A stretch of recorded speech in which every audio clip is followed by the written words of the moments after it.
నమస్కారం.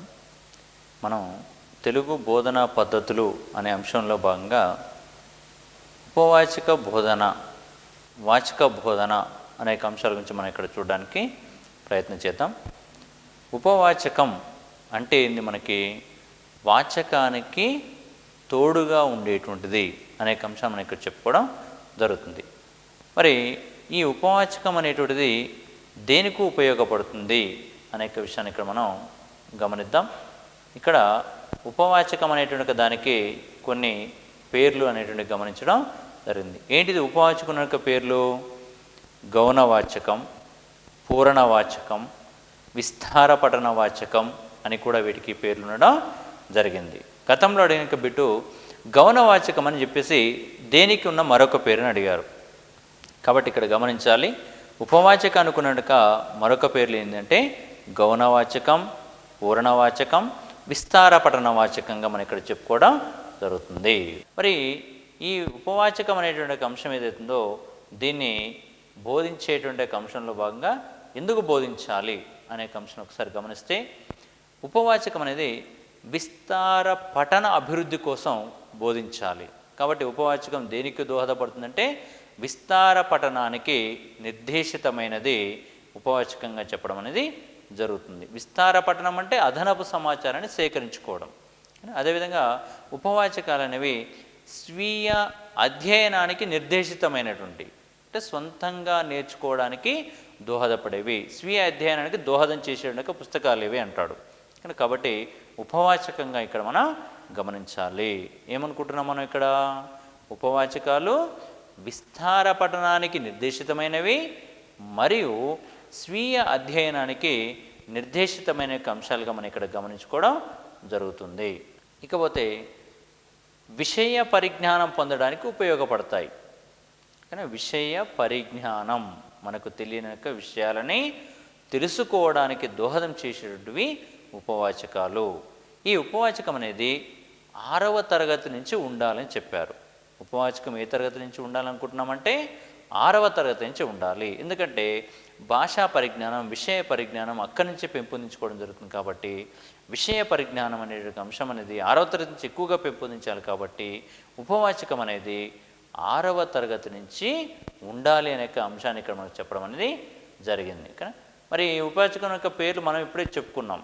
కానీ గౌణవాచకం, పూరణవాచకం, విస్తారపఠన వాచకం అనే అంశాన్ని ఇక్కడ చెప్పడం జరిగింది. గౌణవాచకాన్ని ఆంగ్లంలో ఏమంటామంటే సెకండరీ రీడర్స్, సెకండరీ రీడర్, మరొక పుస్తకం, ఇంకొక పుస్తకం అనే అర్థం ఇక్కడ చెప్పుకోవడం జరుగుతుంది. పూర్ణవాచకం అనే అంశాన్ని మనం ఇంగ్లీష్లో చూసినట్టయితే ఇక్కడ సిలిమెంటరీ ఎడ్యుకేషన్ అనే అంశాన్ని కూడా, రికార్డ్ రీడర్స్ అనే అంశాన్ని కూడా ఇక్కడ మనం చెప్పుకోవడం జరుగుతుంది. విస్తార పఠనాన్ని వచ్చేసరికి ఎక్స్టెన్సివ్ మరియు నాన్ డీటెయిల్డ్ అంటే చెప్పడానికి అవకాశం లేని అంశంగా మనం ఇక్కడ చెప్పుకోవడం అనేది జరుగుతుంది. నాన్ డీటెయిల్డ్ టెక్స్ట్ బుక్ అంటున్నాము, మరియు ఎక్స్టెన్సివ్ టెక్స్ట్ బుక్గా మనం ఇక్కడ చెప్పుకోవడం జరుగుతుంది.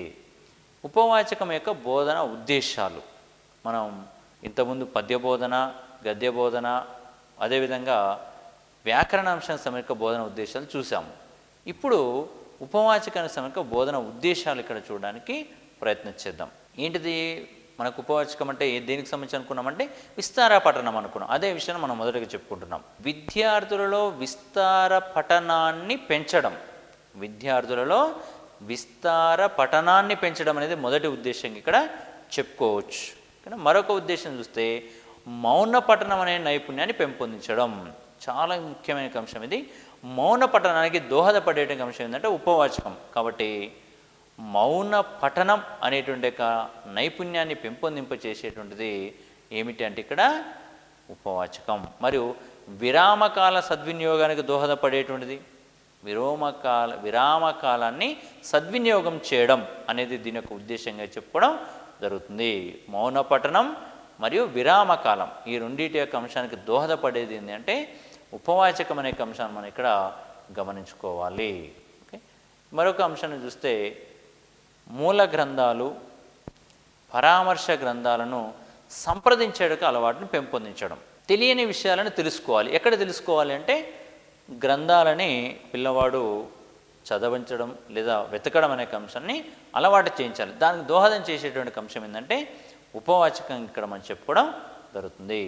మరియు గ్రంథాలయ పఠనాలయ వినియోగాన్ని ప్రోత్సహించడం. గ్రంథాలయము, పఠనాలయం వీటి యొక్క వినియోగాన్ని ప్రోత్సహించేటువంటి అంశం ఏంటంటే ఈ యొక్క ఉపవాచకంగా చెప్పడం జరుగుతుంది. విస్తార పఠనాన్ని అభివృద్ధి చేయాలి, పిల్లలకి గ్రంథాలయాల్ని పరిచయం చేయించడం, మరియు గ్రంథాలయాలలో పఠనం చేసేటువంటి అంశాన్ని కూడా పెంపొందించడం అనే అంశాన్ని దీంట్లో మనం ఇక్కడ చెప్పుకోవడం జరుగుతుంది. మూల గ్రంథాలు, పరామర్శ గ్రంథాలను కూడా సంప్రదించేటువంటి అంశాన్ని ఇక్కడ మనం పిల్లల్లో పెంపొందించవచ్చు. వేటి ద్వారా అంటే ఉపవాచకం ద్వారా అని చెప్పేసి మనం ఇక్కడ చెప్పుకోవచ్చు. మరి ఉపవాచకం యొక్క బోధనా పద్ధతులు ఒకసారి గమనిద్దాం. ఉపవాచకం యొక్క బోధన పద్ధతులు మనకు సహజంగా గద్య బోధనా పద్ధతులు ఏవన్నాయో అవి ఈ ఉపవాచకానికి కూడా దోహదపడతాయి. వాటితో పాటు మరికొన్ని పద్ధతులు కూడా ఉండడం జరిగింది. వాటిని ఒక్కసారి గమనిద్దాం. ఇక్కడ ఇందులో వంగా కథాకథన పద్ధతి. కానీ కథాకథనం అంటే మనం చెప్పుకున్నాం, కథ అంటేనే పిల్లలకి ఇష్టమని, ఆ కథ అనేటువంటి అంశాన్ని తీసుకొని ఉపాధ్యాయుడు పాత్రలకి అనుగుణంగా తాను అందులో లీనమైపోయి ఉపాధ్యాయుడు చెప్పాలని చెప్పుకున్నాం కదా. కాబట్టి ఇక్కడ అదే పద్ధతిలో అనుసరించాలి. ఉపవాచకాన్ని ఒక కథ రూపంలో తీసుకొని బోధించినట్లయితే పిల్లవాడు ఆసక్తితో వినడానికి అవకాశం ఉంటుంది. అదేవిధంగా చర్చా పద్ధతి. ఒక పాఠ్యాంశ విషయాన్ని తీసుకున్నప్పుడు విద్యార్థులు, ఉపాధ్యాయుడు కలిసి చర్చించుకోవడం, పాఠ్యాంశంపై చర్చను కొనసాగించడం వల్ల కూడా ఈ యొక్క పాఠ్యాంశాన్ని నేర్పించవచ్చు. అంటే ముందు రోజే పాఠాన్ని చదువుకొని రమ్మని చెప్పాలి. చదువుకొని వచ్చిన తర్వాత దానిపై ఉపాధ్యాయుడు తరగతి గదిలో చర్చను కొనసాగించడం వలన ఈ యొక్క ఉపవాచకాన్ని బోధించవచ్చు. కథాకథన పద్ధతి, చర్చా పద్ధతి. మరొక పద్ధతి పఠన పద్ధతి. ఉపాధ్యాయుడు పఠనం చేసి చదువుతూ చెప్పడం. కానీ ఉపాధ్యాయుడు ఉపవాచకాన్ని చదువుతూ చెప్పేటువంటి ఒక పద్ధతి పఠన పద్ధతిగా చెప్పడం జరుగుతుంది. దీనివలన అంత ఆసక్తి రాకపోవచ్చు. కానీ ఉపాధ్యాయుడు చదువుతున్నాడు కాబట్టి మాకెందుకులే అని చెప్పేసి విద్యార్థులు దాన్ని పట్టించుకోకపోవచ్చు. కాబట్టి ఇదంతా ఉపయుక్తం కాదు అనే అంశాన్ని ఇక్కడ చెప్పుకోవాలి. ఇకపోతే ఉపన్యాస పద్ధతి.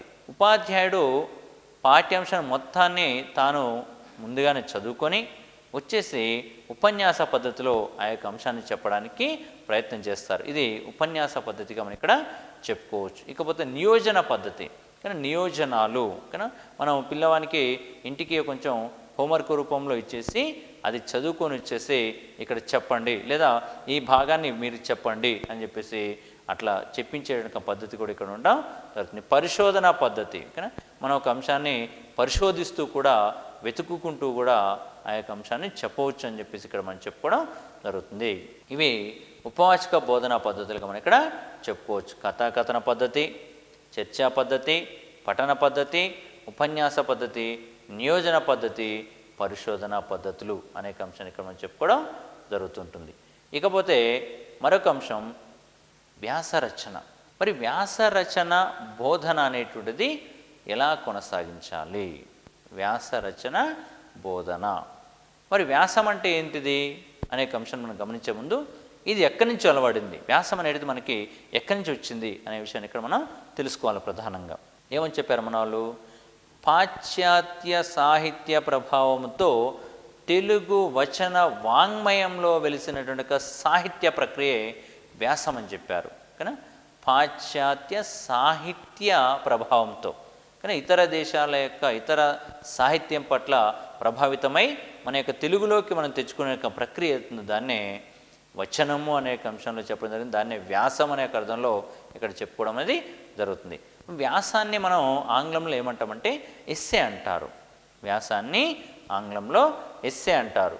మరి ఎస్సే అనగానేమి అనేక విషయాన్ని మనం ఒకసారి గమనిస్తే, ఎస్సే అంటే ప్రయత్నం లేదా కృషి అని అర్థం. ఫ్రెంచి రచయిత అయినటువంటి యొక్క మాంటేన్, ఫ్రెంచి రచయిత అయిన మాంటేన్ తన వచన రచనకు పెట్టిన పేరును ఆంగ్ల రచయిత ఫ్రాన్సిస్ బేకన్ క్రీస్తు శకం 1526లో స్వీకరించడం అనేది జరిగింది. అంటే దీన్ని బట్టి మనం ఏమర్థం చేసుకోవాలి, వ్యాసం అనేటువంటి యొక్క పేరు మాంటేన్ సూచించుకున్నట్టుగా మనం ఇక్కడ భావించడం జరుగుతుంది. దాన్ని బేకన్ అనేటువంటి ఒక వ్యక్తి గ్రహించినట్టుగా మనం ఇక్కడ చెప్పుకోవచ్చు. మరి బేకన్ అనేటువంటి ఒక వ్యక్తి ఏం రాశాడు అనే విషయం ఒకసారి చూసే ముందుగా ఈ యొక్క వ్యాసాన్ని ప్రారంభంలో ఏమన్నారు, ఇప్పుడు ఏమంటున్నాం అనే విషయాన్ని ఇక్కడ చెప్పుకోవచ్చు. వ్యాసాన్ని ప్రారంభంలో ప్రమేయమని, సంగ్రహం అని అనేవారు. వ్యాసాన్ని ప్రారంభంలో ఏమన్నా మనం ప్రమేయం, సంగ్రహం, తర్వాతనే ఉపన్యాసం అనే అంశాన్ని కూడా మన వాళ్ళు ఇక్కడ చెప్పుకోవడం జరిగింది. మరి సామినేని ముద్దు నరసింహం గారు తెలుగు వ్యాసానికి మార్గదర్శకుడని చెప్పుకోవచ్చు. ఎందుకంటే మొట్టమొదటి వ్యాసాన్ని రాసింది సామినేని ముద్దు నరసింహం అని మనం ఇక్కడ చెప్పుకోవడం అనేది జరుగుతుంది. మరి ఈయన తన వ్యాసానికి ఏమని పేరు పెట్టుకున్నాడు అంటే మొదటగా ప్రమేయం అని పేరు పెట్టినట్టు చెప్తున్నారు. ఇతను రచనను ప్రమేయంగా పిలిచేవారు. మరియు ఇతడు రాసిన యొక్క వ్యాస సంపుటికున్న యొక్క పేరు ఏంటంటే హితసూచిని. హితసూచిని అనే అంశాన్ని రాసింది సామినేని ముద్దు నరసింహం. మరి మొట్టమొదటగా వ్యాసానికి ప్రమేయం అనే పేరు పెట్టింది ఎవరంటే కూడా అతడే అనే విషయాన్ని మనం ఇక్కడ గమనించాలి. అతని తర్వాత పరవస్తు వెంకట రంగాచార్యులు, పరవస్తు వెంకట రంగాచార్యులు తన యొక్క వ్యాసాలను సంగ్రహములు అనే పేరు ప్రచురించడం అనేది జరిగింది. ఈ యొక్క వ్యాసానికి ప్రమేయం అనే పేరును సూచించినటువంటి యొక్క వ్యక్తి ఏమో ముద్దు నరసింహం అయితే, వాటికి సంగ్రహములు అనేక పేరును సూచించిన యొక్క వ్యక్తి ఏమో పరవస్తు వెంకట రంగాచార్యులు గారు. మరి ఈ ఉపన్యాసం అనేక పేరు ఎప్పుడు వచ్చింది, ప్రమేయం అనేక అంశం కానీ అదేవిధంగా మనకు సంగ్రహములు అనేక అంశం కానీ మనం ఇక్కడ చెప్పుకోవడం జరిగింది. మరి ఈ యొక్క పేరు ఎప్పుడు వచ్చింది అనే విషయాన్ని గమనించే ముందు మనం ఇప్పుడు బేకన్ అనేక వ్యక్తి చెప్పాడని చెప్పి అనుకున్నాం. మరి బేకన్ అనేక వ్యక్తి బేకన్ ఎస్సేస్ అనేక అంశాన్ని మనం ఇక్కడ గమనించిన అంశం. బేకన్ ఎస్సేస్, బేకన్ వ్యాసముగా తెనుగు చేసినటువంటి వారు కిలాంబి రామానుజాచార్యులు. మనకు బేకన్ అనేక వ్యక్తి బేకన్ ఎస్సేస్ అని చెప్పేసి రాసుకున్నాడు. ఆ బేకన్ ఎస్సేస్ని తెలుగులోకి బేకన్ వ్యాసములు అని అనువదించిన వ్యక్తి ఎవరంటే కిలాంబి రామానుజాచార్యులు. 1910లో గురజాడ అప్పారావు వ్యాసం అనేటువంటి ఒక పదం ప్రయోగించారు. ఇక్కడ మనం ఇంతకుముందు చెప్పుకున్నాం ప్రమేయం అనేటువంటి పేరు ఉందని చెప్పి అనుకున్నాం, కానీ వ్యాసానికి ప్రమేయం అనేక పేరుందని చెప్పేసి మనం ఇంతకుముందు చెప్పుకోవడం జరిగింది. కానీ అదే వ్యాసానికి ఇప్పుడు మనం ఏం పేరు పెట్టుకున్నాం, వ్యాసం అనే పేరే సూచించుకున్నాం. ఎవరు సూచించారు దీన్ని అంటే గురజాడ అప్పారావు 1910లో ఈ యొక్క పేరుని ప్రయోగించినట్టుగా మనకి తెలవడం అనేది జరుగుతుంది. ఇక్కడ మనం ఒక మాట చెప్పుకోవాలి, ఏంటిదంటే కవికి గీటురాయి గద్యం అయితే గద్యానికి గీటురాయి వ్యాసం అన్నాడు ఒక మహానుభావుడు. కవికి గీటురాయి గద్యం అయితే గద్యానికి గీటురాయి వ్యాసం అన్నది ఆచార్య రామచంద్ర శుక్ల. ఆచార్య రామచంద్ర శుక్ల అనేటువంటి వ్యక్తి ఈ పేరును సూచించడం అనేది జరిగింది. మరి వ్యాసం యొక్క బోధనా పద్ధతుల గురించి తెలుసుకుందాం. పద్యాన్ని గద్యాన్ని ఉపవాచకాన్ని బోధించడానికి ఏ విధంగా అయితే కొన్ని పద్ధతులు ఉన్నాయో వ్యాసాన్ని బోధించడానికి కూడా కొన్ని పద్ధతులు ఉండడం అనేది జరిగింది. ఏంటి ఆ పద్ధతులు అనే విషయాన్ని ఇక్కడ మనం చూస్తే అనుకరణ పద్ధతి, అభివర్ణన పద్ధతి, ప్రకల్పన పద్ధతి, చర్చా పద్ధతి, సన్నివేశ పద్ధతి అని కొన్ని పద్ధతులు మనకి ఇక్కడ ఉండడం అనేది జరిగింది. అందులో ఒక్కొక్క పద్ధతి గురించి ఒకసారి మనం మాట్లాడుకుంటూ వెళ్దాం. మనం మరి అనుకరణ పద్ధతి అనేటువంటి యొక్క అంశాన్ని మనం ఒకసారి గమనించినట్లయితే ఇందులో ఉండేటువంటి ఒక విషయం ఏంది, అనుకరించడం. విద్యార్థి అనుకరణ చేయడం వలన ఈ యొక్క అంశాన్ని నేర్చుకోవడం అనేది జరుగుతుంది. పిల్లవాడు ఉపాధ్యాయుడు చెప్పినటువంటి యొక్క అంశాన్ని అనుకరణ చేస్తున్నాడు. కానీ అనుకరించడం వలన ఈ యొక్క పద్ధతిని నేర్పించవచ్చు. మరి అదేవిధంగా అభివర్ణనం, ఒక పదాన్ని తీసుకొని వర్ణింపచేయడం, వర్ణింపచేస్తూ అందులో ఉన్నటువంటి యొక్క అంశాలు ఏంటివి, కానీ సంధి పదం ఉందా, సమాస పదం ఉందా, లేకపోతే ఇంకా ఏమున్నాయి అనేక విషయాన్ని పిల్లవానికి తెలియచేస్తూ చెప్పేటువంటి పద్ధతి ఏందో దాన్ని అభివర్ణన పద్ధతి అనే అంశాన్ని ఇక్కడ మనం చెప్పుకోవడం జరుగుతుంటుంది. అదేవిధంగా ప్రకల్పన పద్ధతి, ప్రాజెక్టు పద్ధతి అనే అర్థంలో మనం ఇక్కడ తీసుకోవడం జరుగుతుంది. కానీ ప్రాజెక్టు పద్ధతి అంటే ఒక విషయాన్ని ఇచ్చి దీని ఆధారంగా మరికొన్ని అంశాలను సేకరించండి. మహా ప్లస్ ఆలయం, మహాలయం అన్నాను. ఇది ఏ సందో పిల్లవాళ్ళు చెప్పగలరు. దీని ఆధారంగానే అనేక పదాలని, సంధి పదాలని సేకరించుకరండి అని చెప్పేటువంటి అంశంలో భాగంగా చెప్పడం వలన పిల్లలకి ఆ యొక్క పద్ధతిని బోధించవచ్చు, ఆ యొక్క వ్యాకరణాన్ని బోధించవచ్చు అంటున్నారు. చర్చా పద్ధతి, ఒక పదాన్ని తీసుకొని ఇది ఈ పదంగా అవుతుందా కాదా అని ఉపాధ్యాయుడు విద్యార్థులు కలిసి చర్చించుకోవడం వలన ఈ యొక్క వ్యాకరణాన్ని బోధించవచ్చు అన్నారు. మరియు సన్నివేశ పద్ధతి, సన్నివేశానికి తగిన విధంగా అంటే పాఠ్యాంశం చెబుతున్నప్పుడే పాఠం మధ్యలో ఎక్కడో ఒక చోట ఒక పదం వస్తుంది, ఆ పదం రాగానే ఆ పదాన్ని తీసుకొని అప్పటికప్పుడే వివరిస్తూ చెప్పేటువంటి యొక్క అంశాన్ని మనం ఇక్కడ తీసుకోవడం అనేది జరుగుతుంది. ఇవి వ్యాస బోధన పద్ధతులుగా చెప్పవచ్చు, వ్యాస బోధన పద్ధతులు. ఓకేనా. అదేవిధంగా కథాబోధన, కథాబోధన అనేటువంటి ఒక అంశాన్ని మనం తీసుకున్నప్పుడు వ్యాస బోధన అనే అంశం అనుకరణ పద్ధతి ద్వారా చెప్పడం, వ్యాసాన్ని పిల్లలు ఉపాధ్యాయుడు రాసిన రీతిలో రాయడం, ఉపాధ్యాయుడు రాసిన రీతిలో రాయడం. పిల్లలు ఉపాధ్యాయుడు ఏ విధంగా అయితే అందులో ప్రారంభమని, మధ్యలో వివరణ అని, చివరిలో ముగింపు అనే అంశాలు ఎట్లయితే రాస్తుంటారో అట్లనే అదే అంశాన్ని ఆధారంగా చేసుకొని ఇక్కడ మనం పిల్లవాళ్ళకి చెప్పాలి. అభివర్ణన, ఒకదాన్ని వర్ణించమనడం, ఒక అంశాన్ని తీసుకొని వర్ణించమని చెప్పేసి చెప్పాలి. ఉదాహరణకు చెట్టుని గురించి వర్ణించు అంటే పిల్లవాళ్ళకి తెలుసు కాబట్టి చెట్టు ఈ విధంగా ఉంటుంది, చెట్టు ఈ కాయలు ఇస్తుందని చెప్పేసి వర్ణిస్తూ చెప్పడం అనేది జరుగుతుంది. ప్రకల్పన పద్ధతి, ప్రాజెక్టు పద్ధతి, మనం ఏదైనా ఒక అంశాన్ని తీసుకొని పిల్లవాడిని రాసుకొని రమ్మని చెప్పేసి చెప్పాలి. చర్చా పద్ధతి, ఒక అంశాన్ని తీసుకొని చర్చించడం వల్ల ఈ యొక్క అంశాన్ని నేర్పించవచ్చు. సన్నివేశ పద్ధతి, ఒక సన్నివేశాన్ని కల్పించి వ్యాసాన్ని బోధించవచ్చు అని చెప్పేసి ఇక్కడ మనం చెప్పుకోవడం జరిగింది. కథాబోధన మరొక అంశం, కథాబోధన. కథానిక అనే పదం ఏదైతుందో ఈ రెండింటిని కూడా మనం ఒకే పరిభాషలో పిలుచుకోవడం అనేది జరుగుతుంది. నేడు కథానికను ఆంగ్లంలోని షార్ట్ స్టోరీ అనే పదానికి సమానార్థకంగా వాడబడడం జరుగుతుంది.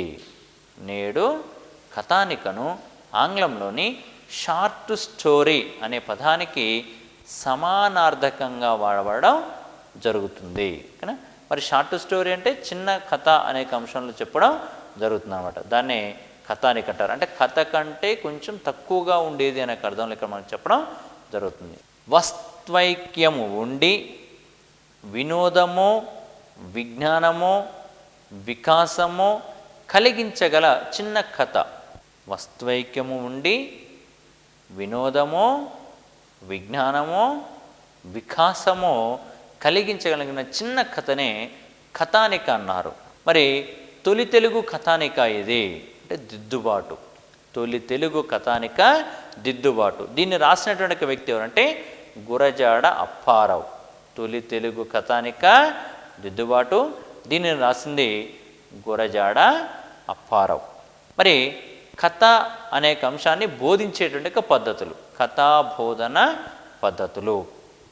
మరి ఏ పద్ధతిలో కథ అనే అంశాన్ని బోధించాలి అంటే కథన పద్ధతి, కథ చెప్పడం ద్వారా చేసేటువంటి పద్ధతి. మరియు ప్రదర్శన పద్ధతి, ఒక కథని తీసుకుని ప్రదర్శింప చేయడం అన్నమాట. మరియు పూర్ణ పద్ధతి, మనం పద్యంలో చెప్పుకున్నట్టుగా ఒకే అంశం సారాంశం మొత్తాన్ని తీసుకుని ఒకేసారి చెప్పేటువంటి పద్ధతి. అభినయ పద్ధతి, అభినయము చేస్తూ చెప్పేటువంటి పద్ధతులుగా మనం ఇక్కడ చెప్పుకోవడం అనేది జరుగుతుంది. కాబట్టి కథ బోధనా పద్ధతులు ఒకసారి గమనిస్తే కథన పద్ధతి, ప్రదర్శన పద్ధతి, పూర్ణ పద్ధతి, అభినయ పద్ధతి అనేక అంశాలు ఇక్కడ మనం గమనించుకోవచ్చు. నాటక బోధన, దీన్నే నాటకాన్ని సంభాషణ అనే అంశంలో కూడా మనం చెప్తుంటాం. నాటకాన్ని బోధించేటువంటి అంశం ఏంటిది, ఏ పద్ధతిలో బోధించాలి అనే విషయం చూసే ముందుగా అసలు నాటకం అంటే ఏంటంటే ఒక్క చిన్న మాటలో మనం మాట్లాడుకోవడానికి ప్రయత్నం చేద్దాం. కావ్యేష నాటకం రమ్యం నాటకాంతం హి సాహిత్యం అన్నారు. నాటకం అనేటువంటిది కావ్యంతో కూడుకొని రమ్యంగా ఉండేటువంటి అంశాలను మనం ఇక్కడ చెప్పుకోవడం అనేది జరుగుతుంది. కానీ నాటకం అంతా మొత్తం కూడా ఎట్లా ఉంటుందో సాహిత్యంతో కూడి ఉంటుంది అనే అంశాన్ని మనకి ఇక్కడ చెప్పడం అనేది జరిగింది. తెలుగు నాటక రచన గావించిన వారిలో ప్రథములు ఎవరంటే కోరాడ రామచంద్ర శాస్త్రి.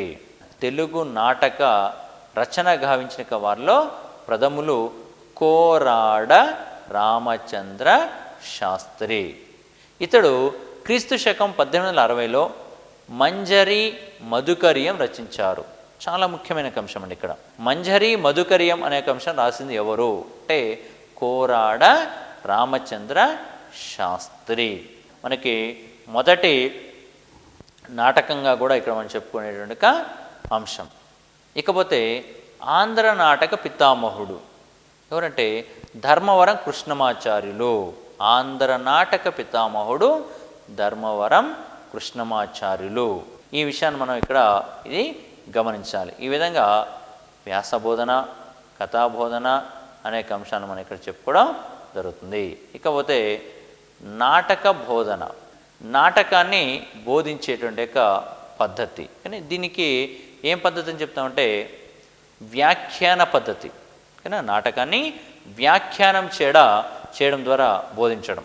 ప్రదర్శన పద్ధతి, ప్రదర్శన చేయడం వలన నాటకాన్ని బోధించవచ్చు. మరియు ప్రయోగ పద్ధతి, కానీ ప్రయోగం చేయడం ద్వారా ప్రయోగ రూపంలో ఈ యొక్క నాటకాన్ని ప్రదర్శించవచ్చు అనే అంశాన్ని ఇక్కడ చెప్పడం జరుగుతుంది. కానీ ఒక మాట, చిన్న మాట ఏంటంటే ఇక్కడ మనకి everyday life in ancient India అనే యొక్క గ్రంథంలో ఈ యొక్క గ్రంథాన్ని రాసిన వ్యక్తి ఎవరంటే పద్మిని సేన్ గుప్తా గారు. ఇందులో నాటక బోధన గురించి మనకు వివరించడం అనేది జరుగుతుంది. Everyday life in ancient India గ్రంథ రచయిత పద్మిని సేన్ గుప్తా గారు. కానీ వీరు నాటక బోధనకు సంబంధించిన అంశాలను దీంట్లో వివరించడం జరిగింది. ఇది మనకున్నటువంటి యొక్క మనకున్నటువంటి యొక్క బోధన పద్ధతులు కొన్ని, నాటకమైతుంది, వ్యాసమైతుంది, వాటికి సంబంధించిన అంశాలు. ఇకపోతే ఆధునిక పద్ధతులు. ఇప్పటివరకు వివిధ ప్రక్రియలకు సంబంధించిన అంశాలు చూసాం. ఇప్పుడేమో ఆధునిక పద్ధతుల గురించి చూద్దాం ఒక్కసారి. ఇందులో మొదటిది క్రీడా పద్ధతి. క్రీడా పద్ధతిలో బోధించడం, పిల్లవాళ్ళకి క్రీడా పద్ధతిలో బోధించడం. కానీ ఇక్కడ ఏమంటున్నా అంటే క్రీడ అంటే ఆట. క్రీడ అంటే ఏంటిదమ్మా? ఆట మనకి. ఓకేనా? కాబట్టి క్రీడలు ఎట్లా ఉల్లాసంతో ప్రతిఫలాక్ష లేకుండా చేసే పనే క్రీడ అంటారు. కానీ ఉల్లాసంతో చేయాలి, ప్రతిఫలం అనేటువంటిది ఆక్షేపించకుండా అంటే ఆశించుకోకుండా చేసేటువంటి కదాన్ని క్రీడ అనే అంశంలో మనం చెప్పడం జరుగుతుంది. దీంట్లో మానవునిలోని ప్రకృతి సిద్ధాలైన సహజాతాల అపరిపక్వమైన రూపమే క్రీడ అని చెప్పారు. ఓకేనా? మానవునిలోని ప్రకృతి సిద్ధాలైన సహజాతాల అపరిపక్వమైన రూపమే క్రీడ అని చెప్పిన వ్యక్తి మ్యాక్డోగల్. కానీ మ్యాక్డోగల్ వీరు ఇచ్చినటువంటి నిర్వచనం యొక్క అనుసారం మనం పిల్లల్ని ఆటల ద్వారా పద్ధతుల్ని మనం బోధించుకోవచ్చు. ఇంకొక మాట చెప్పారు ఇంకొక వ్యక్తి. ఓకేనా? పిల్లల సంపూర్ణ అభివృద్ధి కోసం క్రీడా పద్ధతి అమూల్యమైన సాధనం అన్నారు. ఓకేనా? పిల్లల సంపూర్ణాభివృద్ధి కోసం క్రీడా పద్ధతి అమూల్యమైన సాధనం అని చెప్పింది ప్రోబెల్. ఈ విధంగా ప్రోబెల్ పిల్లల యొక్క సంపూర్ణ అభివృద్ధి కోసం దోహదపడేదే క్రీడ అనే అర్థంలో చెప్పారు. మరొక వ్యక్తి విద్యా విధానాలన్నింటిలో కూడా క్రీడా పద్ధతి ఉత్తమమైనదని చెప్పారు. ఏ పద్ధతి చూసినా కూడా అన్నింటిలోకెల్లా ఉత్తమమైన పద్ధతి ఏంటంటే క్రీడా పద్ధతి అన్నటువంటి ఒక వ్యక్తి కాల్వెల్డ్ కుక్ అనే అంశాన్ని ఇక్కడ మనం చెప్పడం జరుగుతుంది. ఈ విధంగా క్రీడా పద్ధతికి సంబంధించి కొన్ని నిర్వచనాలు మనం ఇక్కడ చూసాం. క్రీడా పద్ధతులలో దీంతోపాటు మరికొన్ని పద్ధతులు కూడా ఉండడం అనేది జరిగింది. అవి ఒక్కసారి చూసినట్టయితే డాల్టన్ పద్ధతి, మాంటిసోరీ పద్ధతి, హ్యూరిస్టిక్ పద్ధతి, ప్రాజెక్టు పద్ధతి మొదలైన అన్నీ కూడా ఈ నవీన పద్ధతుల్లోకి మనం రావడం అనేది జరుగుతుంది. కానీ ఆధునిక పద్ధతులను నవీన పద్ధతులు ఉన్నాం, అందులో క్రీడా పద్ధతి చెప్పుకున్నాం. దాంతోపాటు డాల్టన్ పద్ధతి, మాంటిసోరీ పద్ధతి, హ్యూరిస్టిక్ పద్ధతి, ప్రాజెక్టు పద్ధతి అనేక అంశాలు దీంట్లో ఉండడం అనేది జరుగుతుంది. కానీ మాధ్యమిక దశలో సంభాషణ వ్యాసంగాలు, మాధ్యమిక దశలో సంభాషణ వ్యాసంగాలు, నాటకీకరణ, తప్పులు, రిక్తస్థాన పూర్ణ అభ్యసనాలు, పూరణాభ్యసనాలు, సమస్య పూరణం మొదలైన అంశాలను తీసుకొని మనం పిల్లలకి చెప్పవచ్చు అనేక అంశాన్ని చెప్పడం జరుగుతుంది. ఇక్కడ పిల్లలు ఎవరైతే ఉన్నారో వారికి మనం క్రీడలలో భాగంగా ఏ ఒక్క అంశాన్ని మనం తీసుకొని బోధించాలనే అంశాన్ని దీంట్లో చెప్పడం జరుగుతుంది. ఇకపోతే కవి సమ్మేళనాలు, దర్బారులు, అనుకరణ, న్యాయస్థానాలు అనే భావన కలిగించడం. క్రీడా పద్ధతిలో కవి సమ్మేళనాలు, దర్బారులు, అనుకరణ, న్యాయస్థానాలు అనే భావన కలిగించడం అనేది చాలా ప్రధానమైనది. ఇంకొక మాట, ఆచార్యుడు ఆనందమయుడు విద్యాశాల వినోదరామం. ఆచార్యుడు ఆనందమయుడు విద్యాశాల వినోదరామం అనే భావం కలిగించడం అనేటువంటిది ఇందులో ప్రధానమైన అంశంగా చెప్పడం జరుగుతుంది. ఇది గతంలో మనల్ని అడిగిన ఒక ప్రశ్న కాబట్టి బాగా గమనించాలి. ఇక్కడ ఆచార్యుడు ఆనందమయుడు విద్యాశాల వినోదరామం అనే భావన కలిగించక అంశం ఏ పద్ధతికి అనుకూలంగా ఉంటుందంటే మనకు క్రీడా పద్ధతికి అనుకూలంగా ఉన్నట్టు మనం ఇక్కడ చెప్పుకోవాల్సిన అవసరం ఎంతైనా ఉంటుంది. ఇకపోతే క్రీడా పద్ధతి వలన కలిగేటువంటి ప్రయోజనాలు, కానీ ఏ ప్రయోజనాలు కలుగుతాయి మనకు అంటే శారీరక మానసిక వికాసానికి ఉపకరిస్తుంది. కానీ క్రీడలు ఆడడం వలన శారీరక పరంగా మానసిక పరంగా వికాసం అనేటువంటి దోహదం చేసేటువంటి అంశం మనం ఇక్కడ చెప్పుకోవచ్చు.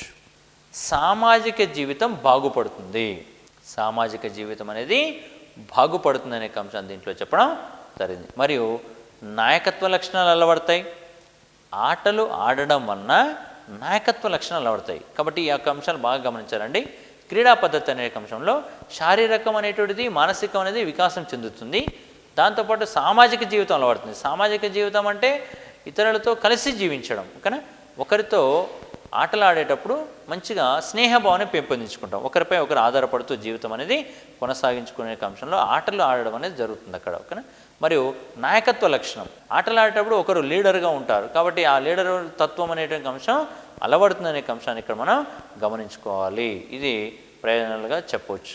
దీనికే ఉన్నట్టుగా మరొక పేరు ఎత్తుగడ పద్ధతి అనే అంశం కూడా చెప్పడం జరుగుతుంది. దీనికి ఉన్న మరొక పేరు ఎత్తుగడ పద్ధతి. ఎత్తుగడ పద్ధతి అని చెప్పేసి ఏ అంశానికి పేరు? క్రీడా పద్ధతికి పేరు. మరి ప్రారంభ దశలో కర్మేంద్రియ జ్ఞానేంద్రియ శిక్షణ క్రీడా పద్ధతి ద్వారా కలిగించడం అనేది జరుగుతుంది. ప్రారంభ దశలో విద్యార్థులకి జ్ఞానేంద్రియ కర్మేంద్రియ శిక్షణ అనేది ఏ పద్ధతిలో అందించడం జరుగుతుంది అంటే మనకి క్రీడా పద్ధతిలో అందించడం అనేది జరుగుతుంది. ఈ విధంగా పిల్లలకి మనం ఈ యొక్క అంశాన్ని నేర్పించవచ్చు. కిండర్ గార్టెన్ పద్ధతి, కిండర్ గార్టెన్ పద్ధతి. మరి కిండర్ గార్టెన్ అనేక పదాలు ఎక్కడి నుంచి ఉద్భవించినాయి మనకి అనేక అంశాన్ని ఒకసారి మనం గమనించినట్లయితే కిండర్ గార్టెన్, కిండర్ గార్టెన్ అనే జర్మన్ పదాల యొక్క కలయికే కిండర్ గార్డెన్. మరి దీనికి ఉన్న అంశం ఏంటంటే దీన్ని ఏమంటారు ఇంకా అంటే శిశువుల తోట అనే అర్థంలో పిలుస్తారు. మరియు బాలోద్యాన పద్ధతి అని కూడా అంటారు.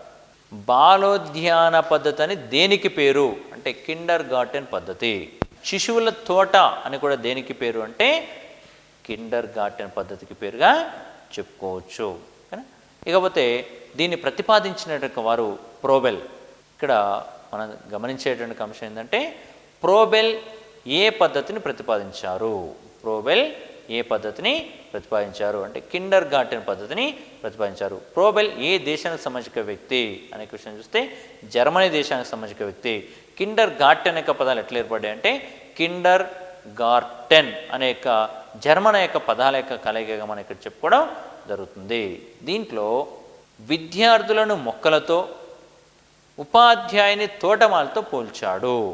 ఇది కూడా మనల్ని అడుగుతుంటారు అప్పుడప్పుడు, ఓకేనా? కాబట్టి గమనించాలి, ఇక్కడ విద్యార్థులను మొక్కలతో, ఉపాధ్యాయుడిని తోటమాలితో పోల్చినటువంటి యొక్క పద్ధతి ఏది? ఏమిటా యొక్క పద్ధతి? మనకి కిండర్ గార్టెన్ పద్ధతి. కిండర్ గార్టెన్ పద్ధతిని ప్రవేశపెట్టింది, ప్రతిపాదించింది ఎవరు అంటే ప్రోబెల్. ఏ దేశస్థుడు? జర్మనీ. మరి దీన్ని ఎప్పుడు ప్రతిపాదించాడు? 1826లో ప్రతిపాదించాడు. కిండర్ గార్టెన్ పద్ధతిని ప్రోబెల్ 1826లో ప్రతిపాదించడం జరిగింది. మరి దీంట్లో ఏం చెప్తారు, ఎలా చెప్తారనే విషయాన్ని మనం గమనించినట్లయితే దీనికి కృత్యాలు స్వయంగా నిర్వహించడం అనే సూత్రం ఆధారంగా దీన్ని పనిచేయించడం అనేది జరుగుతుంది. కృత్యాలు స్వయంగా నిర్వహించడం అనే సూత్రం ఆధారంగా పనిచేసే పద్ధతి ఏంటి అంటే కిండర్ గార్టెన్ పద్ధతి. మరి ఈ భావనలను ది ఎడ్యుకేషన్ అండ్ ప్లాన్ అనే పుస్తకంలో పొందుపరిచారు. ది ఎడ్యుకేషన్ అండ్ ప్లాన్ అనే పుస్తకంలో ఈ విషయాన్ని పొందుపరచడం జరిగింది. ఇక దీంట్లో ఏ వయసు వారు నేర్చుకోవడానికి అర్హులు అంటే 3 నుండి 7 సంవత్సరాల వయసులోని పిల్లలు ఈ పాఠశాలలోని విద్యార్థులుగా ఉంటారు. 3 నుండి 7 సంవత్సరాల లోపు విద్యార్థులు ఈ యొక్క పాఠశాలలో ఉండడం అనేది జరుగుతుంది. ఇకపోతే పిల్లల ఆరోగ్యం, విద్య దీని యొక్క లక్ష్యాలు. ఈ యొక్క లక్ష్యం ఏంటంటే పిల్లల ఆరోగ్యం అనేక విద్య దీని యొక్క లక్ష్యంగా మనం చెప్పుకోవడం అనేది జరుగుతుంది. విద్యా బోధన తరగతి పద్ధతిలో జరుగుతుంది. విద్యా బోధన తరగతి పద్ధతిలో ఎక్కడ జరుగుతుందంటే కిండర్ గార్టెన్ పద్ధతిలో జరుగుతుంది. అయితే ఇందులో ఏం చెప్పారు? పాఠశాల నిర్వహణ దర్శకురాలి చేతిలో ఉంటుంది. పాఠశాల నిర్వహణ దర్శకురాలి చేతిలో ఏ పద్ధతిలో ఉంటుంది అంటే క్రీడా పద్ధతిలో ఉంటుంది. పాఠశాల నిర్వహణ దర్శకురాలి చేతిలో ఉంటుంది అనే అంశం చెప్పడం జరుగుతుంది. బోధన యొక్క కాల పరిమితి ఎంత అంటే 30 నిమిషాలు మాత్రమే ఉండాలి. తరగతిలో కేవలం 30 నిమిషాలే బోధించాలి. మిగిలిన అంశం విద్యార్థులని ఆటలకు వదిలివేయాలి. మరియు స్వేచ్ఛాయుత వాతావరణంలో బోధన జరుగుతుంది. పిల్లవాడు స్వేచ్ఛగా నేర్చుకోవడం అనేది జరుగుతుంది. ఇక చదవడం, రాయడం అనే అంశాలని నేర్పిస్తారు. దీంట్లో ప్రధానంగా ఏం నేర్పిస్తారు? చదవడం, రాయడం అనే అంశాలని నేర్పిస్తారు. కిండర్ గార్టెన్ విధానంలో స్వేచ్ఛాయుత వాతావరణంలో బోధన జరుగుతుంది. చదవడం, రాయడం అనే అంశాలని నేర్పిస్తారు. ఇకపోతే మాంటిస్సోరీ పద్ధతి. ఈ మాంటిస్సోరీ పద్ధతి అనే అంశాన్ని ప్రతిపాదించినటువంటిది ఇటలీ దేశానికి చెందినటువంటి యొక్క మేరియా మాంటిస్సోరీ. ఇటలీ దేశానికి సంబంధించిన మేరియా మాంటిస్సోరీ. కాబట్టి ఆమె పేరు మీదుగానే ఈ పద్ధతికి మాంటిస్సోరీ అనే పద్ధతిని పేరు పెట్టడం అనేది జరిగింది. ఈ పద్ధతిని ఎక్కడ కనుగొన్నారు అనే విషయాన్ని గమనిస్తే మనం రోమ్ నగరంలో ఉన్నటువంటి ఎడ్వర్డ్ సీజన్ అనే విద్యావేత్త నడుపుతున్నటువంటి పాఠశాలలో పర్యవేక్షకురాలుగా ఈమె పనిచేయడం అనేది జరిగింది. రోమ్ నగరం అక్కడ ఆ పాఠశాలలో పనిచేస్తూ ఈమె కూడా ఈ పిల్లలకు ఈ పద్ధతిలో బోధిస్తే బాగుంటుంది అనే ఒక ఆలోచనకు వచ్చి ఈ పద్ధతిని మనకు కనిపెట్టడం అనేది జరిగింది. ఇందులో ఏం చెప్పింది ఆమె అంటే జ్ఞానేంద్రియ శిక్షణకు ప్రాధాన్యతనిస్తూ, జ్ఞానేంద్రియ శిక్షణకు ప్రాధాన్యతనిస్తూ శాస్త్రీయ దృక్పథానికి పెద్ద పీట వేసింది ఆమె. అంటే దీంట్లో జ్ఞానేంద్రియ శిక్షణ అనేది ప్రధానమైన అంశం. జ్ఞానేంద్రియ శిక్షణ అనేటువంటి అంశానికి ఎక్కువ ప్రాధాన్యత ఇవ్వబడిన పద్ధతి ఏది అని అడిగే అవకాశం ఉంది. కాబట్టి ఏంటిదంటే అది మాంటిస్సోరీ పద్ధతి. ఇది గతంలో అడిగినటువంటి బిట్టు మనం గమనించుకోవాలి. ఇక్కడ జ్ఞానేంద్రియ శిక్షణకు ఏ పద్ధతిలో ప్రాధాన్యత ఇవ్వడం జరుగుతుంది అంటే మాంటిస్సోరీ పద్ధతిలో. మాంటిస్సోరీ పద్ధతిని కనిపెట్టింది ఎవరు? ఇక్కడ ప్రధానమైన అంశం మనం గమనించుకోవాలి. Maria Montessori. ఏ నగరంలో ఈ పద్ధతిని ప్రవేశపెట్టారు? రోమ్ నగరంలో ప్రవేశపెట్టారు. కానీ ఈ విధంగా కొన్ని అంశాలు మనం ఇక్కడ ప్రధానంగా గమనించాలి. ఇకపోతే ఇందులో ఏ దశ పిల్లలు లేదా వయసు పిల్లలు అర్హులు అనే విషయాన్ని గమనిస్తే 3 నుంచి 7 సంవత్సరాల లోపు బాలబాలికలకు అనువైనది. కిండర్ గార్టెన్ పద్ధతిలో కూడా 3 నుంచి 7 సంవత్సరాలు అని చెప్పుకున్నాం. ఇక్కడ కూడా 3 నుంచి 7 సంవత్సరాల లోపు పిల్లలు ఎవరుతున్నారో వాళ్లకు అనువైనటువంటి యొక్క పద్ధతి ఈ యొక్క మాంటిస్సోరీ పద్ధతి అనే విషయాన్ని కూడా మనం ఇక్కడ గమనించాలి. ఇక దీంట్లో విద్యార్థుల యొక్క శారీరక అభివృద్ధిని మదింపు చేసేటువంటి యొక్క సాధనం ఏదైతుందో దాన్ని పీడోమీటర్ అనే అంశంగా పిలవడం జరుగుతుంది. విద్యార్థుల యొక్క శారీరక అభివృద్ధి ఏదైతుందో దాన్ని మదింపు చేసే సాధనం ఒకటి ఉంటుంది. దానికి ఉన్న పేరు ఏంటంటే పీడోమీటర్. కానీ ఈ పీడోమీటర్ సహాయం చేత విద్యార్థుల యొక్క శారీరక అభివృద్ధిని అంచనా వేయడం అనేది జరుగుతుంది. ఇక ఈ పద్ధతిలో కాల నిర్ణయ పట్టిక, పాఠ్య ప్రణాళిక అమలులో ఉండవు. కిండర్ గార్డెన్ పద్ధతిలో పాఠశాల స్థాయిలో బోధన కొనసాగుతుంది అనుకున్నాం, తరగతి గదిలో బోధన కొనసాగుతుంది అనుకున్నాం.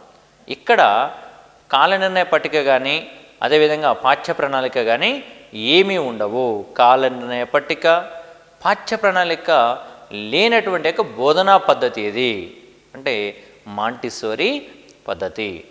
ఇందులో మానసిక వికాస క్రమం అనుసరించి బోధించాలనే సిద్ధాంతం ఆధారంగా ఏర్పడింది. ఇది ఏ పద్ధతిని అనుసరించి ఏర్పడింది అంటే మానసిక వికాస క్రమం అనుసరించి బోధించాలనే అంశం ఆధారంగా ఏర్పడినట్టుగా పద్ధతి. ఈ పద్ధతిలో విద్యకు తక్కువ ప్రాధాన్యత ఇవ్వడం జరిగింది. ఈ పద్ధతిలో విద్యకు తక్కువ ప్రాధాన్యత ఇచ్చారు. మరి దేనికి ఎక్కువ ప్రాధాన్యత ఇవ్వడం జరిగింది అంటే ఇంద్రియ శిక్షణ, చేతి పనులను ఇందులో ఎక్కువ ప్రాధాన్యత ఇచ్చి చేయించడం అనేది జరుగుతుంది. ఇంద్రియ శిక్షణకు, చేతి పనులకు ఎక్కువ ప్రాధాన్యత ఇచ్చేటువంటి యొక్క పద్ధతి ఏమిటి అంటే మాంటిస్సోరీ పద్ధతి. కాబట్టి ఇక్కడ మనం బాగా గమనించాలి. ఇంద్రియ శిక్షణ అనగానే గుర్తుకొచ్చే పద్ధతి ఏంటంటే మాంటిస్సోరీ పద్ధతి అని వెంటనే గుర్తుకు రావాలి. ఇది ఈ అంశానికి సంబంధించిన సమాచారం. మరియు దీంట్లో పనిముట్ల యొక్క వాడకను తెలియచేయడం, వృత్తికి సంబంధించిన కొంత నైపుణ్యాన్ని దీంట్లో తెలియచేస్తారు. పనిముట్ల వాడకాన్ని తెలియచేయడం అనేది పద్ధతిలో ఉండడం అనేది జరుగుతుంది. మరియు స్వయం పని ఘనతను గుర్తిస్తారు. ఏ పద్ధతిలో స్వయం పని యొక్క ఘనతను గుర్తిస్తారు అంటే మాంటిస్సోరీ పద్ధతి అనే అంశాన్ని మనం ఇక్కడ చెప్పుకోవాలి. ఇది మాంటిస్సోరీ పద్ధతికి సంబంధించింది. దీంట్లో మనం ప్రధానంగా గుర్తుంచుకోదగిన విషయాలు ఏంటిది అంటే ఇక్కడ కాలనిర్ణయ పట్టిక ఉండదు, పాఠ్య ప్రణాళిక అనేది ఉండదు, మరియు జ్ఞానేంద్రియ శిక్షణకు ఇక్కడ ఎక్కువ ప్రాధాన్యత ఇవ్వడం జరుగుతుంది. చేతి పనులకి ప్రాధాన్యత ఇవ్వడం జరుగుతుంది. పనిముట్లను వాడకం చేయడం జరుగుతుంది. మరియు స్వయం పని యొక్క ఘనతను గుర్తించడం అనేది జరుగుతుంది. ఇది దీనికి సంబంధించిన సమాచారం. ఇక మరొక పద్ధతి ప్రాజెక్టు పద్ధతి. ప్రాజెక్టు పద్ధతికి ఉన్నట్టుగా మరికొన్ని పేర్లు. దీన్ని ప్రకల్పన పద్ధతి, శాస్త్రీయ పద్ధతి, యత్నముల పద్ధతి, పథక పద్ధతి, ఉద్యమ పద్ధతి అని కూడా అంటారు. ఉద్యమ పద్ధతి అని ఏ పద్ధతికి పేరు, కానీ యత్నముల పద్ధతి అని ఏ పద్ధతికి పేరు అనేక విషయాన్ని మనం ఇక్కడ గమనించుకోవాలి. అన్నీ కూడా ప్రాజెక్టు పనికి పద్ధతుల పేర్లుగా మనం ఇక్కడ చెప్పుకోవడం జరుగుతుంది. ప్రకల్పన పద్ధతి అన్నా, ఉద్యమ పద్ధతి అన్నా కూడా, ఇక్కడ మనం యత్నముల పద్ధతి అన్నా కూడా ప్రాజెక్టు పనిగా గుర్తించాలి. మరి ప్రాజెక్టు పనిని ఎవరు కనిపెట్టారు, అసలు ప్రాజెక్ట్ అంటే ఏంటి అనే విషయాన్ని ఒకసారి గమనించినట్లయితే స్వాభావిక పరిస్థితుల్లో సమస్య పరిష్కార పద్ధతే ప్రాజెక్టు పద్ధతి అన్నారు. స్వాభావిక పరిస్థితుల్లో సమస్య పరిష్కార పద్ధతి ఈ పద్ధతి గురించి చెప్పినటువంటి అంశం, ఈ మాట చెప్పిన వ్యక్తి ఎవరంటే స్టీవెన్సన్ అనే వ్యక్తి సమస్యను పరిష్కరించడమే ప్రాజెక్ట్ అన్నాడు. అదేవిధంగా ఈ పద్ధతిని కనిపెట్టిన వ్యక్తి ఎవరు అనే విషయం మనం గమనిస్తే మిస్గల్ అనే ఆంగ్ల వనిత, మిస్గల్ అనేటువంటి ఆంగ్ల వనిత ఈ యొక్క ప్రాజెక్టు పద్ధతిని కనిపెట్టడం అనేది జరిగింది. మిస్గల్ అనే ఆంగ్ల వనిత ఏ పద్ధతిని కనిపెట్టింది అనే విషయం మనం ఇక్కడ గమనించాలి. ఇక ఈ పద్ధతి వలన మనకు వచ్చేటువంటి అంశాలు ఏంటివి అనే విషయం ఒకసారి మనం గమనించినట్లయితే దీని యొక్క బోధనా పద్ధతులు, ప్రాజెక్టు పద్ధతిని ఏ పద్ధతుల్లో బోధించుకోవాలి మనం అనే విషయాన్ని ఒకసారి గమనిస్తే, సమస్య గుర్తించి సంబంధించిన వాతావరణాన్ని కల్పించడం. ఇందులో సోపానంగా అడుగుతుంటాడు. ఒక సీక్వెన్స్ ఇది, ఈ సీక్వెన్స్ మనం గుర్తించుకోవాలి. ఇక్కడ దీంట్లో మొట్టమొదటిగా మనం ఏం చేయాలంటే సమస్యను గుర్తించాలి.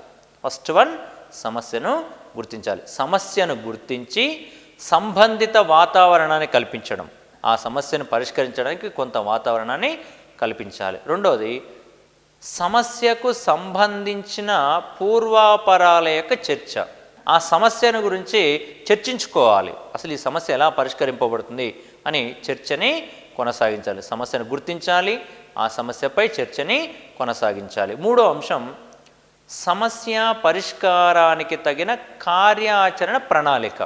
ఇక్కడ ప్రణాళికని రూపొందించుకోవాలి. సమస్యను గుర్తించాలి, సమస్యపై చర్చించాలి, సమస్యకు సమయక ప్రణాళికని రూపకల్పన చేసుకోవాలి. మరి ప్రణాళిక రూపొందించుకున్న తర్వాత ఏం చేయాలి మనం అంటే నాలుగో అంశం సమస్య పరిష్కారంలో సాధించిన ఫలితాలను క్రోడీకరించడం. మనం సమస్య ఫలితం ఏదైతుందో, సమస్య యొక్క పరిష్కారం ఏదైతే ఉంటుందో ఆ యొక్క పరిష్కారం సాధించడంలో మనం ఒక ఫలితాన్ని క్రోడీకరించుకోవాలి. ఈ ఫలితం రాబోతుంది అనే అంశాన్ని ఇక్కడ మనం తెలియచేసుకొని ఆ దిశగా పయనం అనేది చేయాలి. ఇక తర్వాత సాధించినటువంటి యొక్క ఫలితాలను మూల్యాంకనం చేసి ఫలితాలను నిర్ధారణ చేయడం. మొదటగా సమస్యని గుర్తించాలి, సమస్యపై చర్చించాలి, మరియు ఆ సమస్యను పరిష్కరించడానికి తగిన ప్రణాళికను రూపకల్పన చేసుకోవాలి. ఆ సమస్య పరిష్కారం యొక్క దిశలో భాగంగా కొన్ని ఫలితాలని క్రోడీకరించుకోవాలి.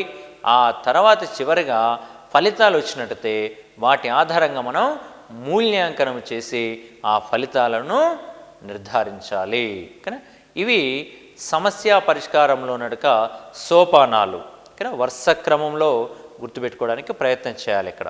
ఇక ఈ పద్ధతిని సమస్య పరిష్కార పద్ధతి అని, సమన్వయ పద్ధతి అని కూడా అంటారు. సమస్య పరిష్కార పద్ధతి, సమన్వయ పద్ధతి అని కూడా అంటారు. ఇది కొన్ని విద్యా సూత్రాలపై ఆధారపడి ఉండటం జరిగింది. ఏంటి ఆ యొక్క విద్యా సూత్రాలు అనే విషయాన్ని మనం ఒకసారి గమనిస్తే, విభజన నుంచి సమన్వయం, ఉదాహరణ నుంచి సూత్రం, తెలిసిన దాని నుంచి తెలియని దానికి అనేటువంటి యొక్క విద్యా సూత్రాల మీద ఆధారపడి పనిచేసేటువంటి యొక్క అంశం ఏంటంటే సమస్య పరిష్కార పద్ధతి. ఈ విధంగా ఈ మూడు అంశాల మీద ఆధారపడి ఇది పనిచేయడం జరుగుతుంది. డాల్టన్ పద్ధతి అనే అంశం ఏదైతే ఉంటుందో దీని గురించి ఒకసారి మనం చూడడానికి ప్రయత్నం చేద్దాం. విద్యార్థులలో ఉన్నటువంటి వైయక్తిక సామర్థ్యాలను దృష్టిలో ఉంచుకొని ప్రతి విద్యార్థికి వైయక్తిక శారీరక శక్తియుక్తులను పెంపొందించేటువంటిది నియోజన పద్ధతి అంటారు.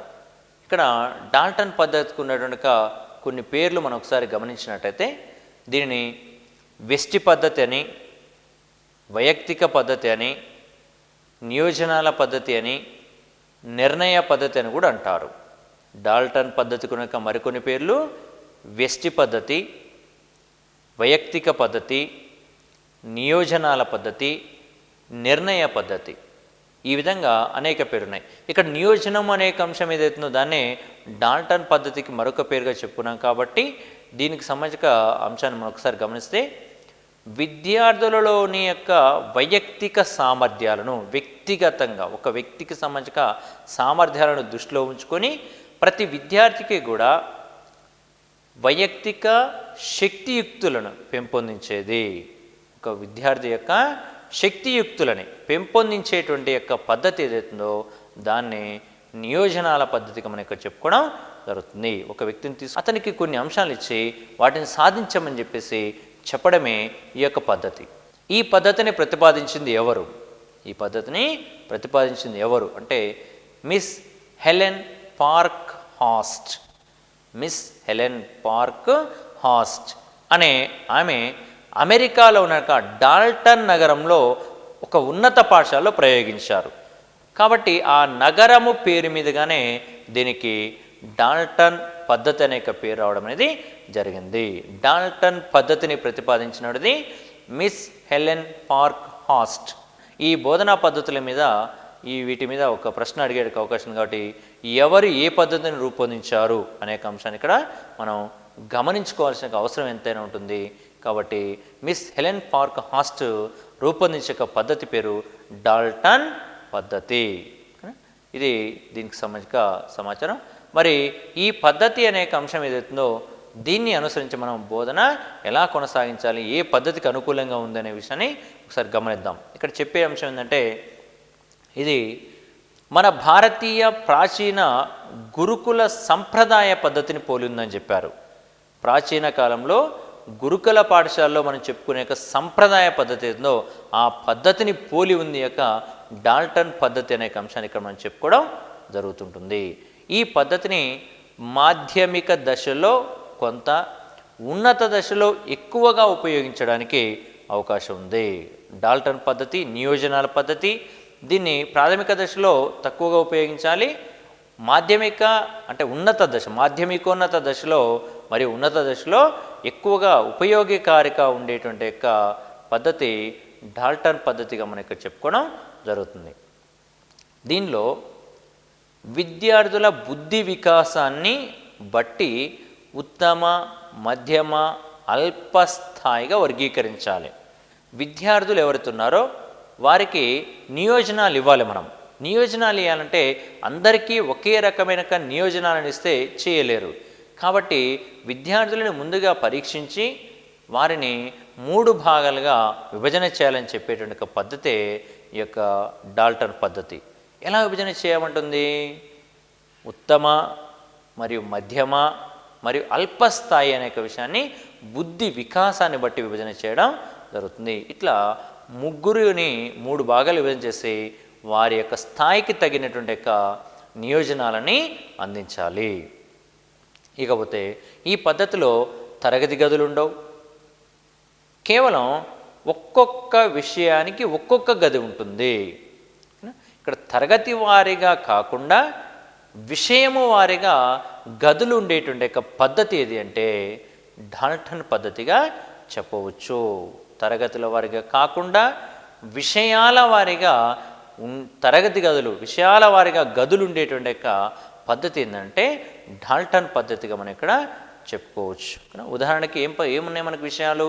ఆంగ్లం, సాంఘిక, చిత్రలేఖనం, ఇట్లా ఒక్కొక్క దానికి ఒక్కొక్క గది ఉంటుంది. విద్యార్థి ఎప్పుడు నేర్చుకోవాలనుకుంటే ఆ సమయంలో ఆ యొక్క గదిలోకి వెళ్ళి తన ఆసక్తిని బట్టి నేర్చుకోవడం అనేది జరుగుతూ ఉంటుంది. ఇక్కడ దీంట్లో నిర్ణీత పాఠ్య ప్రణాళిక, పాఠ్య గ్రంథాలు ఉండవు. నిర్ణీత పాఠ్య ప్రణాళిక లేనటువంటి ఒక పద్ధతి ఇంతకుముందు మనం ఒకటి చెప్పుకున్నాం. ఇక్కడ కూడా అదే అంశం వస్తుందండి. నిర్ణీత పాఠ్య ప్రణాళిక లేదు, పాఠ్య పుస్తకాలు, గ్రంథాలు కూడా లేవు. ఒక్కొక్క ఉపాధ్యాయుడికి ఒక్కొక్క తరగతి గది ఉంటుంది. ఒక్కొక్క ఉపాధ్యాయునికి ఒక్కొక్క గదిని ఇవ్వడం అనేది జరుగుతుంది. ఆ గదిలో ఆ యొక్క ఉపాధ్యాయుడు ఉంటాడు. విద్యార్థులు తమకు ఎక్కడైతే సందేహం వస్తుందో ఆ సమయంలో ఆ తరగతి గదిలోకి వెళ్ళి ఆ ఉపాధ్యాయుని దగ్గర నివృత్తి చేసుకునేటువంటి ఒక పద్ధతే ఈ యొక్క డాల్టన్ పద్ధతిగా మనం చెప్పుకోవడం జరిగింది. మరి ఈ డాల్టన్ పద్ధతి వలన ప్రయోజనాలు ఏమిటి? డాల్టన్ పద్ధతి వల్ల ప్రయోజనాలు. ఇందులో విద్యార్థులలో స్వయం కృషి పెరుగుతుంది. ఎందుకంటే తను స్వతహాగా నేర్చుకుంటాడు. కానీ మెట్ల వారీగా సోపానాల మాదిరిగా కింది నుంచి పైకి ఒకటి చేయగానే మరొకటి చట్రాల పద్ధతిలో ఒక అంశం నేర్చుకొని మరొక అంశంలోకి వెళ్ళిపోవడం అనేది జరుగుతుంది. కాబట్టి ఇక్కడ పిల్లవానికి స్వయం కృషి అనేది పెరుగుతుంది. ఏ పద్ధతిలో విద్యార్థులలో స్వయం కృషి పెరుగుతుంది అనే విషయాన్ని ఇక్కడ అడుగుతుంటాడు. కాబట్టి డాల్టన్ పద్ధతిగా మనం గమనించుకోవాలి. మరియు పరీక్షలు అనేటువంటి యొక్క భయం, పాఠ్యాంశం యొక్క భారం అనేది ఉండదు. ఏ పద్ధతిలో పరీక్షలనే భయం ఉండదు, పాఠ్యాంశం యొక్క భారం ఉండదు అనేక విషయాన్ని అడగడం జరుగుతుంది. కాబట్టి ఇక్కడ ఈ విషయాన్ని గమనించాలి. ఏ పద్ధతి అంటే మనకు డాల్టన్ పద్ధతి అనే అంశాన్ని ఇక్కడ మనం గమనించాలి. మరియు ఇంటి పనులంటూ ప్రత్యేకంగా ఉండవు. ఏదున్నా పాఠశాలలోనే చేయిస్తారు కాబట్టి ఇంటి పనులు ప్రత్యేకంగా ఉండవు అనే అంశాన్ని ఇక్కడ మనం గమనించాలి. ఇకపోతే గ్రంథ పఠన పరిశీలన సామర్థ్యం పెరుగుతుంది.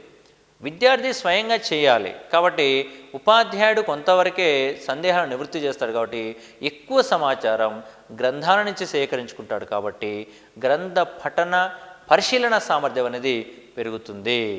మరొక అంశం, అహంభావానికి ఆత్మ న్యూనతకు తావు లేదు. ఇక్కడ ఎవరు కూడా నేను తక్కువ, ఎదుటివారు ఎక్కువ అనేక భావన లేకోకుండా తమకిచ్చిన నియోజనానికి అనుగుణంగా తాను చేసుకుంటూ వెళ్తాడు. కాబట్టి ఇందులో ఆత్మ న్యూనత అనేక భావం, అహం అనేక భావం అనేది ఉండవు అనేక అంశాన్ని ఇక్కడ మనం చెప్పుకోవడం జరుగుతుంది. ఇది డాల్టన్ పద్ధతి అనేక అంశానికి సంబంధించిన సమాచారం. ఇక మరొక పద్ధతి కృత్యాధార పద్ధతి. ఇక్కడ కృత్యాలను ఆధారంగా చేసుకొని చెప్పేటువంటి ఒక పద్ధతే కృత్యాధార పద్ధతిగా చెప్పడం జరుగుతుంది. కృత్యం అంటే పని, కానీ పనిని ఆధారంగా చేసుకొని పిల్లల చేత నేర్పించేటువంటి ఒక పద్ధతిగా మనం ఇక్కడ చెప్పవచ్చు. కానీ దీనికి మరికొన్ని పేర్లు. దీన్ని కార్యకలాపాల పద్ధతి మరియు కృత్య పద్ధతి అని కూడా పిలవడం అనేది జరుగుతుంది. కార్యకలాపాల పద్ధతి, కృత్య పద్ధతి అని కూడా దీన్ని పిలవడం అనేది జరుగుతుంది. మరియు అభ్యసన పద్ధతి అని కూడా అంటారు. దీనికి కూడా మరొక పేరు అభ్యసన పద్ధతి. మరి ఈ యొక్క పద్ధతి అనేది మన దేశంలో ఎవరు ప్రవేశపెట్టారంటే మొట్టమొదటిగా ఈశ్వరీబాయి పటేల్ కమిటీ ఈ పద్ధతిని ప్రస్తావించడం జరిగింది. మన భారతదేశంలో ఈ పద్ధతిని మొదటగా ఈశ్వరీబాయి పటేల్ కమిటీ ప్రస్తావించడం అనేది జరిగింది. మరి ఈ ఈశ్వరీబాయి పటేల్ కమిటీ ఎప్పుడు ప్రస్తావించింది, ఎలా ప్రస్తావించింది అనే విషయాలు చూసే ముందుగా ఈ పద్ధతిని మన రాష్ట్రంలో ఎవరు ఆర్థిక సాయం చేత ఇది కొనసాగుతున్న విషయం గమనిస్తే ODA అనే సంస్థ, కానీ ఓవర్సీస్ డెవలప్మెంట్ ఏజెన్సీ అనే యొక్క సంస్థ వారి యొక్క ఆర్థిక సహాయం చేత ఈ యొక్క పనిచేయడం అనేది జరుగుతుంది. ఈ పద్ధతి అనేది కొనసాగించడం అనేది జరుగుతుంది. మరి మన రాష్ట్రంలో ఆంధ్రప్రదేశ్ ప్రాథమిక విద్యా పథకం అనేటువంటిది దీన్ని అమలు చేయడం అనేది జరిగింది. గతంలో మన పాత పుస్తకాలు చూస్తున్నాం కాబట్టి అందులో ఎపెప్ అనే అంశమే అనేది ఉండటం అనేది జరిగింది. కాబట్టి ఎపెప్ యొక్క పూర్తి పేరు ఏంటంటే ఆంధ్రప్రదేశ్ ప్రాథమిక విద్యా పథకం. కాబట్టి వీరు ఈ యొక్క పద్ధతిని కొనసాగించడం అనేది జరుగుతుంది. మరి ఎపెప్ వారు ఈ పద్ధతిని కొనసాగించేటప్పుడు 6 బోధనా సూత్రాలని తెలియచేశారు. ఈ 6 బోధనా సూత్రాల ఆధారంగా మనం ఈ యొక్క అంశాన్ని నేర్పించాలని చెప్పేసి చెప్పడం జరిగింది. కృత్యాధార పద్ధతికి ఎపెప్ వారు ఎన్ని సూత్రాలను బోధనా సూత్రాలుగా ప్రవేశపెట్టారంటే 6 సూత్రాలు. ఈ 6 సూత్రాలు కూడా ప్రధానమైన అంశాలండి. 6 సూత్రాలు మనం ప్రత్యేకించి గమనించుకోవాలి. ఇక్కడ ఏంటి ఆ యొక్క 6 సూత్రాలు? దీంట్లో మొదటి సూత్రం, ఉపాధ్యాయులే స్వయంగా అభ్యసన కృత్యాలు రూపొందించాలి. ఉపాధ్యాయులే స్వయంగా అభ్యసన కృత్యాలని రూపొందించాలి. రెండవ అంశం, క్రియలు, అన్వేషణ, ప్రయోగాల ద్వారా అభ్యసనాన్ని ప్రోత్సహించాలి. ఉపాధ్యాయుడే కృత్యాలు తయారు చేయాలి, మరియు ఉపాధ్యాయుడే క్రియల ద్వారా మరియు అన్వేషణ ద్వారా మరియు ప్రయోగాల ద్వారా ఈ యొక్క అభ్యసనాన్ని ప్రోత్సహించాలి. మూడో అంశం, వ్యక్తిగత, జట్టు, పూర్తి తరగతి పనిని అభివృద్ధి చేయడం. వ్యక్తిగతంగా మనం ఈ యొక్క అంశాన్ని నేర్పించవచ్చు, కొన్ని జట్లుగా ఏర్పాటు చేయవచ్చు, లేదా తరగతి మొత్తాన్ని కలిపేసి వారి యొక్క పనిని అభివృద్ధి చేయడం అనేది ఇందులో మూడవ సూత్రంగా మనకు చెప్పుకోవడం జరుగుతుంది. ఇకపోతే నాలుగవ సూత్రంలో ఏం చెప్పారు ఇక్కడ? వైయక్తిక భేదాలను దృష్టిలో ఉంచుకొని తగిన అభ్యసన కృత్యాలను సూచించడం. వైయక్తిక భేదాలు, కానీ వ్యక్తిలో ఉండేటువంటి భేదాలు, అతడు ఉన్నత స్థాయా, మధ్యమ స్థాయా, లేకపోతే ఇక్కడ తరగతి, చిన్న తరగత, పెద్ద తరగతి అనే విషయాన్ని గమనించుకొని దాని ఆధారంగా మనం కృత్యాలను ఇవ్వడం అనేది జరుగుతుంది. ప్రాథమిక తరగతికి కొన్ని కృత్యాలు ఇస్తాము, ఉన్నత తరగతులకి వేరుగా కృత్యాలు ఇవ్వడం అనేది జరుగుతుంది. ఇకపోతే ఐదో అంశం, కృత్య నిర్వహణ కోసం స్థానిక పరిసరాలను వినియోగించడం. మనం ఎక్కడో పోయి మనం ఎక్కడో వెళ్ళి కృత్యాలను చేయడం అనేది కొంచెం కష్టం. కాబట్టి మనకు సమీపంలో స్థానికంగా ఉన్న యొక్క అంశాన్ని తీసుకొని ఆ యొక్క కృత్యాల నిర్వహణ అనే అంశాన్ని చేయాలనే విషయాన్ని దీంట్లో మనకి ప్రధానంగా చెప్పడం అనేది జరిగింది. అందుబాటులో ఉన్న వనరుల ఆధారంగా కృత్యాలని చేయాలి. మరియు ఆరో పద్ధతి, విద్యార్థుల యొక్క కృత్యాలను చక్కగా ప్రదర్శించడం. విద్యార్థుల కృత్యాలను చక్కగా ప్రదర్శించడం ద్వారా ఆసక్తికరమైనటువంటి యొక్క తరగతిని రూపొందించడం. ఇక్కడ విద్యార్థులు చేసిన యొక్క కృత్యాలను వెంటనే ప్రదర్శన చేయించాలి. ప్రదర్శన చేయించడం వల్ల ఏమవుతుందంటే విద్యార్థులు కొంత ఆసక్తిని నెలకొల్పుతారు. అతను ఆ విధంగా చేశాడు కాబట్టి అతనికి మంచి పేరు వచ్చింది, నేను కూడా మరొక కృత్యాన్ని చేస్తానే యొక్క ఆసక్తి రావడానికి అవకాశం ఉంటుంది. ఈ యొక్క 6 కృత్యాల ఆధారంగా ఈ యొక్క పద్ధతి అనేది కొనసాగించడం అనేది జరుగుతుంది. ఎఫ్ఎఫ్ వారు సూచించిన 6 సూత్రాలు ప్రధానమైనవి. కాబట్టి మరొక్కసారి గమనించండి. ఇక్కడ ఉపాధ్యాయులే స్వయంగా కృత్యాలు తయారు చేయడం, ఆ కృత్యాలని క్రియలు, అన్వేషణ, ప్రయోగాల ద్వారా అభ్యసనం చేయించడం, మరియు వ్యక్తిగత, జట్టు, పూర్తి తరగతి యొక్క పనిని అభివృద్ధి చేయించడం, మరియు వైయక్తిక భేదాలను దృష్టిలో ఉంచుకొని కృత్యాలను ఇవ్వడం, మరియు కృత్య నిర్వహణ కోసం స్థానిక పరిసరాలని వినియోగించుకోవడం, మరియు విద్యార్థుల యొక్క కృత్యాలు చక్కగా చేసిన వాటిని వెంటనే ప్రదర్శింపచేయడం అనే అంశాలు ఇందులో ప్రధానమైన అంశాలుగా మనం ఇక్కడ చెప్పుకోవచ్చు. ఇది దీనికి సంబంధించింది. ఇకపోతే మరొక అంశం, బహుళ తరగతి విద్యా బోధన. బహుళ తరగతి అంటున్నాం. బహుళం అంటే అనేకం. అనేక తరగతులని ఒకేసారి బోధించవలసి వస్తే ఏ పద్ధతిని అనుసరించాలి అనేక విషయాన్ని దీంట్లో చెప్పడం జరిగింది.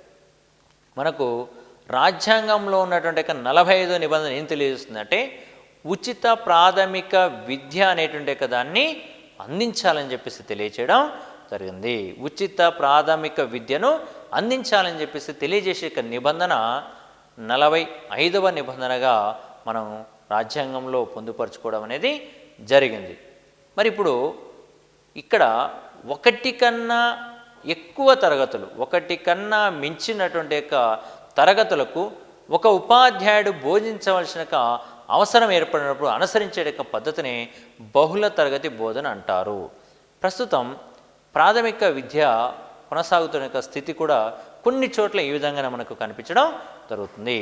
ఏక ఉపాధ్యాయుడు ఉంటారు. అక్కడ అన్ని తరగతులకి, అన్ని సబ్జెక్టులకి ఒకే ఒక ఉపాధ్యాయుడు బోధించవలసిన పరిస్థితి ఏర్పడుతుంది. అక్కడ అనుసరించే పద్ధతిని మనం బహుళ తరగతి బోధనా పద్ధతిగా చెప్పవచ్చు.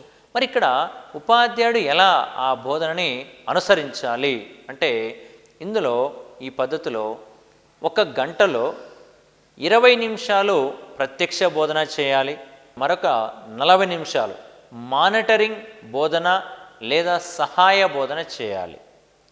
అంటే ఒక తరగతికి ఒక పాఠ్యాంశాన్ని 20 నిమిషాలు తాను చెప్పాలి, మిగిలిన 40 నిమిషాలు అక్కడ ఒక లీడర్ని ఎంపిక చేసి అతని చేత బోధనని కొనసాగింపచేయాలి అని దీంట్లో సూచించడం జరిగింది.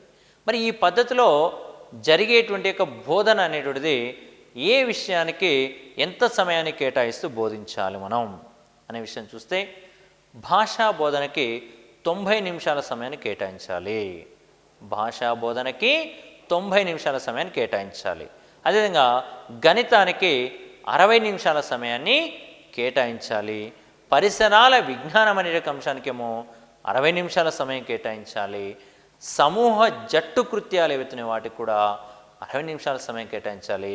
సహపాఠ్య కార్యక్రమాలకేమో 30 నిమిషాల సమయాన్ని కేటాయించాలి. మరియు ఆరోగ్య వ్యాయామ విద్య అనే దానికి 30 నిమిషాలు, తాత్కాలిక విరామానికి 20 నిమిషాలు, ప్రార్థనా సమయానికి 10 నిమిషాల సమయం చొప్పున మనం కేటాయించుకొని ఈ యొక్క తరగతి బోధనని కొనసాగించాలంటున్నారు. ఓకేనా? ఇక్కడ సమయం అనేది కూడా ప్రామాణికమండి. సమయాన్ని కూడా మనం గుర్తుపెట్టుకోవాల్సిన అవసరం ఎంతైనా ఉంటుంది. బహుళ తరగతి బోధనలో ఒక ఉపాధ్యాయుడు బోధించడానికి ఎంత సమయం బోధించాలి అని అడుగుతున్నాడు. ఎంత సమయం అంటే 20 నిమిషాలే బోధించాలి. ఒక విషయాన్ని 20 నిమిషాలు బోధించాలి. మరి మిగిలిన 40 నిమిషాలు ఏం చేయాలనుకుంటున్నాం మనం ఇక్కడ? మానిటరింగ్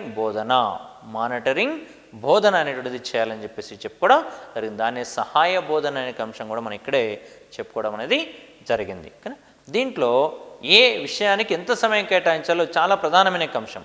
ఇక్కడ ఏమంటున్నాడంటే భాషా బోధనకి 90 నిమిషాల సమయం అన్నాడు.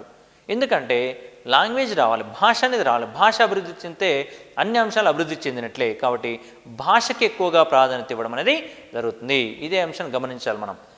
బహుళ తరగతి విద్యా బోధనలో ఏ విషయానికి ఎక్కువ సమయం కేటాయిస్తున్నారు అంటే భాషకు ఎక్కువ సమయం కేటాయించడం జరిగింది.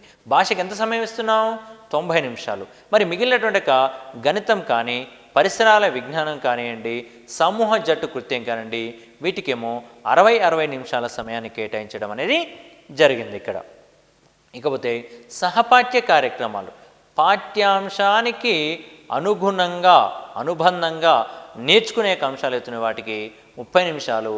ఆరోగ్య వ్యాయామ విద్య, ప్రతి రోజు వ్యాయామం చేయించాల్సిన అవసరం ఎంతైనా ఉంటుంది కాబట్టి దానికి కూడా 30 నిమిషాల సమయం కేటాయించాలి.